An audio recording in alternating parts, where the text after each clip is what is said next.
নামছি না, আর লোক নাই। এর পুরো ভিডিও করতে হবে।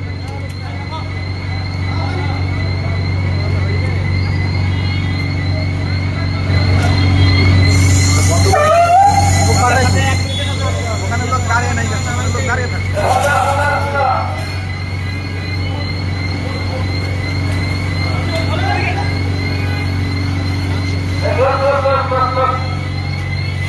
আমার গাড়িটা তো নাই খেয়াল লাগবে, কিছু কর নাকি?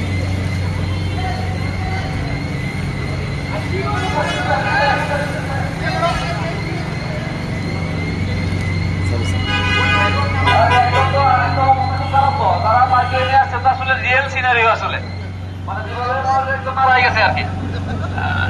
আসলে আমরা এই গরম থেকে আসলে যা বুঝতে পারলাম আর কি, আমরা আসলে 5% লোক নামতে পারছি আর কি, আর কেউ নামে আমরা। আগুনটাকে কিন্তু আসলে সবাই নামতে হবে, কারণ আগুন কিন্তু এমডি ম্যানেজার চিনে না। কিন্তু যখন কোনো ফায়ার অ্যালার্ম আমরা শুনবো, সাথে সাথে পুরো বিল্ডিং ইভাকুয়েট করতে হবে, সিস্টেমও সেটা। আমরা জানি ফায়ার সার্ভিসের কোনো প্রকার অফিস আছে, ফায়ার ফাইটিং এর পাশাপাশি আমরা ফার্স্ট এড দিয়ে থাকি এবং তাকে হাসপাতালে প্রেরণ করি। এটা আমাদের একটা কমন সিনারিও, যে কোনো অগ্নিকাণ্ডে আমাদের ফার্স্ট এড এর পাশাপাশি আমাদের ফায়ার ফাইটিং কার্যক্রম চলে এবং ফায়ার ফাইটিং এর মাধ্যমে আমরা আমাদের কার্যক্রম পরিচালনা করে থাকি।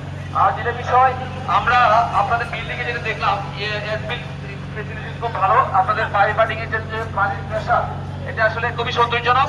আপনাদের পানির প্রেশারটা খুব ভালো ছিল, যার ফলে কিন্তু আমরা অগ্নিকাণ্ডে কিন্তু ফায়ার সার্ভিস কিন্তু সেকেন্ড রেসপন্ডার, ফার্স্ট রেসপন্ডার কিন্তু আপনারা। অর্থাৎ আপনার বিল্ডিং এ যদি কোনো কিছু হয়, রেসপন্ডারতে কিন্তু আমরাই প্রথম কাজ করি। আর আমরা জানি যখন কোনো ফায়ার ফাইটিং কাজ করতে হবে, তখন বিল্ডিং যারা আছেন তারা যদি ভালো কাজ করতে পারে, ফায়ার সার্ভিসের সেকেন্ড রেসপন্ডারের প্রয়োজন হয় না। কিন্তু মেইন কাজটা কিন্তু আপনাদের করতে হবে, কারণ আগুন লাগার সাথে সাথে কিন্তু আপনারা সেখানে প্রেজেন্ট থাকেন। ফায়ার সার্ভিস কিন্তু সন্ধ্যা দিন আসবে, অনেকে বলে না ফায়ার সার্ভিস পরে আসছে, ফায়ার সার্ভিস পরে আসবে। ফায়ার সার্ভিস আগে আসার সুযোগ নাই। কেউ যদি বলে ফায়ার সার্ভিস আগে আসলো না, কেন আগুন লাগার আগে ফায়ার সার্ভিস আসছে কি বলতে হবে? লোকের ভিডিওর দরকার, ওদের অ্যাক্টিভিটিস গুলো ভিডিও। হ্যাঁ, ওই স্যার এজন্য ফায়ার সার্ভিস সবসময় আগুনের আগে একবার পরে আসবে। পরে আসবে, যদি অভিযোগ করেন তুমি যাবে না, আগুনের পরে আসবে, ট্রাফিক জ্যাম মিলিয়ে আসবে, এটি বাস্তবতা। এই জন্য আমাদের সবার কাছে ফায়ার সার্ভিসের নাম্বার রাখতে হবে এবং ফায়ার সার্ভিসের নাম্বারে ফোন করতে হবে যে কোনো প্রকার অগ্নিকাণ্ডে। আমরা ফায়ার সার্ভিসকে ফোন করি না, যার ফলে কিন্তু আগুন বড় হয়ে যায়। ফায়ার সার্ভিসকে ফোন দেয়, যার ফলে কিন্তু ফায়ার সার্ভিস অনেক কষ্ট হয়। যাই হোক, আমরা আমাদের রেস্কিউ কার্যক্রম শেষ, ফায়ার ফাইটিং শেষ। আমরা এখন আমাদের জন্য পোর্টেবল ফায়ার এক্সটিংগুইশার কিভাবে অপারেট করতে হয় এটা দেখবো। পাশাপাশি আমরা এলপি সিলিন্ডার নিয়ে আসছি। আমরা এলপি সিলিন্ডার গাড়ি থেকে নামাবো, এলপি সিলিন্ডারের মাধ্যমে কিভাবে আগুন নিভাইতে হয়। বর্তমান সময়ে প্রচুর পরিমাণ আগুন লাগছে বাসাবাড়িতে। অফিসার গার্মেন্টস ইন্ডাস্ট্রি থেকে, কমার্শিয়াল রেসিডেন্সিয়াল থেকে বর্তমানে আমাদের তিনটা ভাগে আমরা উপবেশি টাইপ বলি আমরা, রেসিডেন্সিয়াল, ইন্ডাস্ট্রিয়াল, কমার্শিয়াল। কিন্তু সবচেয়ে দুঃখজনক সত্য, রেসিডেন্সিয়াল এবং ইন্ডাস্ট্রিয়াল কমার্শিয়াল চিন্তা করি সবচেয়ে আগুন কিন্তু রেসিডেন্সিয়ালে বেশি, বাসাবাড়িতে এখন বেশি। কারণ বাসাবাড়িতে প্রচুর করে আমরা কি ইউজ করি, এখন এলপি সিলিন্ডার ব্যবহার করি। শুধু এলপি সিলিন্ডার না, আমার কিচেন রুমে চেক করবেন, অনেকগুলো বার্নার আছে এখন, ইলেকট্রিক বার্নার থেকে নিয়ে আমাদের গ্যাস সিলিন্ডার, লাইটার গ্যাস সবকিছু আছে কিন্তু আমাদের। এই জন্য এই জিনিসগুলো আমাকে মাথায় রাখতে হবে। আমার কিচেন রুমটা নিরাপদ রাখতে হবে। কিচেন রুমকে এয়ার প্যাক করা যাবে না, এয়ার প্যাক করলে কিন্তু বিপদ। এয়ার প্যাক করবেন, আপনি কোনো সময় বিস্ফোরণ হবে, এটা মাথায় রাখতে হবে। তাড়াতাড়ি করুন।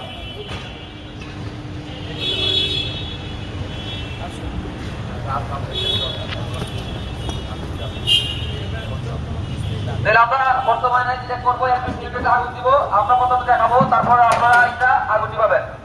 আর কেন ভয়ের কোনো কারণ নাই, আগুনের সামনে যাওয়া যাবে না, আগুনের পিছন থেকে কাজ করতে হবে। এই জন্য আমরা এলপি সিলিন্ডারে আগুন দিব, আগুন নিজেরা নিভাবো। পাশাপাশি যে কাজটা করবো, আমাদের বেরিয়ে গেছিল বাবা পাশাপাশিতে সাবান, চট, ছাতা, কম্বল সবার সাথে কিন্তু সবার যাইতে হবে। পানির মধ্যে ভিজিয়ে দিয়ে চাপ দিতে হবে, আগুন নিভে যাবে। ছিল ওই পাশে। এই বিষয়টা কিন্তু আমরা করি না, শুকনা দিয়ে কিন্তু আগুন নিবে না। এই জন্য খুবই সিম্পল, কিন্তু আমরা এটা অনেক সময় ভুল করে ফেলি, আগুন নিভাইতে পারি না। এই জন্য আপনাদের প্রতি আমাদের রিকোয়েস্ট, যখন কোনো ফায়ার ফাইটিং এ যাবো, পাশাপাশি আগুন আছে সিলিন্ডারে, আমি অবশ্যই সাবান, কম্বল নিয়ে যাবো, দিয়ে আগুনে নিক্ষেপ করবো, আগুন নিভে যাবে।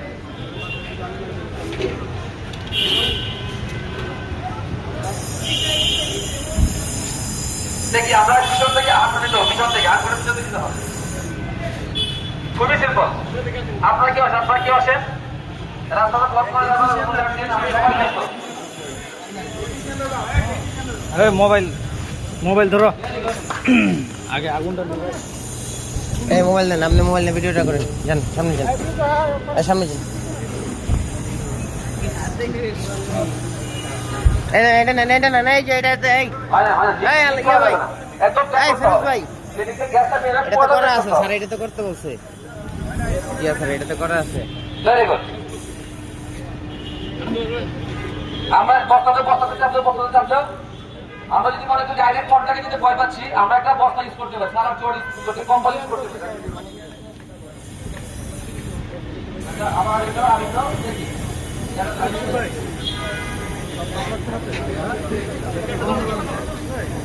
আমরা কি করে বস্তা দিয়ে সালার চট দিয়ে কাঁটা দিয়ে আমরা ভিজিয়ে চাপ দিলে আগুন নেমে যাবে কিন্তু বর্তমানে বাসাবাড়িতে এই কাজটা করতে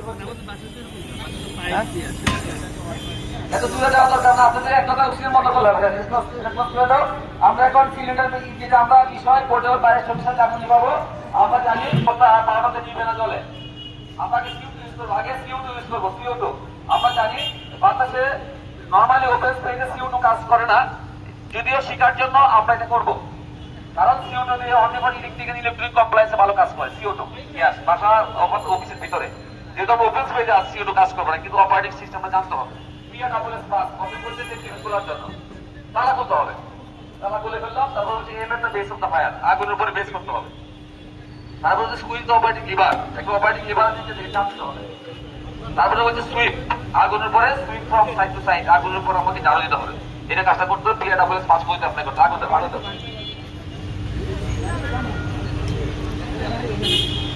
আর আমরা রাস্তাটা বন্ধ করে রাখছি বেশিক্ষণ দেরি করা যাবে না জ্বালানো দাও আমাদের মেন উদ্দেশ্য অপারেটিং সিস্টেমটা জানা